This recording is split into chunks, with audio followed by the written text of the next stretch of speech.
Hey guys, this is Johanse West. Want to jump back on with another video. Today we're going to be very short and to the point. But before I get into it, don't forget like, subscribe, hit that bell notification. Also, don't forget to share our content as far as our information if you think someone could benefit from it. Also, drop some comments. We want to know how we're doing. Okay, let's talk about it though. Today's video we're going to talk about some of the do's and don'ts when it comes to car shopping. All right, so here's a couple things that I recommend. Before you actually drive out and go look at vehicles, do some research. Look at the actual dealership. Do some reviews. Look at, Yelp versus Google versus the actual dealership's website.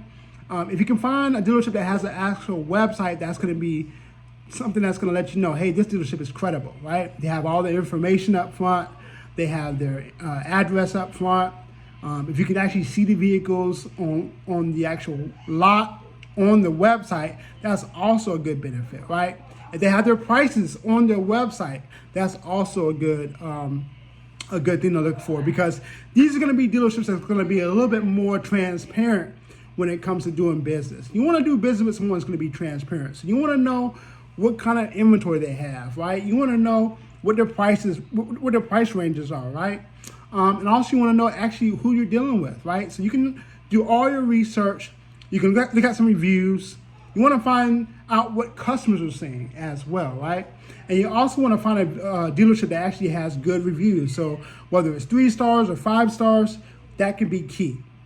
Second thing you also want to do, depending on what type of vehicle you're looking for, whether it's a truck, van, SUV, or an economy car, you want to do some comparisons as far as like what they have on their lot, what their prices are versus some of the other vehicles similar in that area. Okay, so do some comparisons as far as prices and what's available. Another thing, before you actually sign on the dotted line, you always want to ask for a Carfax or a consumer report. That way you know exactly what's going on with that vehicle. You know how many owners. You know where the car was driven. You want to know where the car is purchased, right? You want to make sure there's no accidents on that vehicle. You want to You want to know what kind of recalls may be needed to get taken care of on that vehicle. These are all things that you want to know on that vehicle before you purchase it. Also, depending on the year, the mileage, and the make and model, there may be some manufacturer warranties. So before you go purchasing the dealership's extended plan, right, whether they have extended warranty, gap protection, anti-theft, a lot of these additional bells and whistles they try to sell you, make sure that you're not buying something that already has some type of manufacturer warranty. Now, here's the deal. It's not going to hurt you if you bought their package and you have manufacturer. Now you have a couple of different options when it comes to service. So that's key, okay? Last but not least, when you go car shopping, if you can, make sure you come from a point where you're not desperate. A lot of times, the sales representative or the F&I guy will smell it. They know exactly when someone's coming in and they're in dire need of a vehicle, right?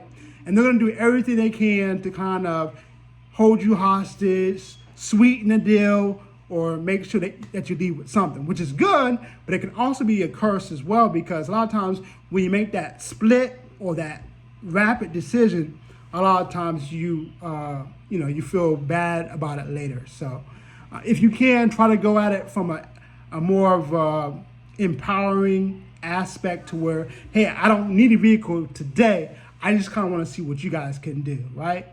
So these are just some things you might want to do. Also, if you have a trade-in or anything like that, do some comps on your trade-in. That way you know exactly what it's worth. So that way nobody will want to lowball you, okay?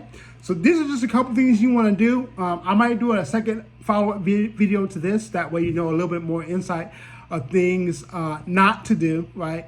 But these are just some things you might want to consider before you go car shopping. All right, so hopefully this is beneficial to somebody. Don't forget to like, subscribe, hit that bell notification. Drop some comments, give us some feedback. If you have anything that you have questions about, don't forget to reach out to us. We'd love to answer those questions as well. That's my time, guys. I want to keep these videos about 5 minutes or less. So, but if anybody wants to reach out to me, more than happy to answer any questions. But like I said, my name is Johanse West, and you guys have a wonderful day. Peace.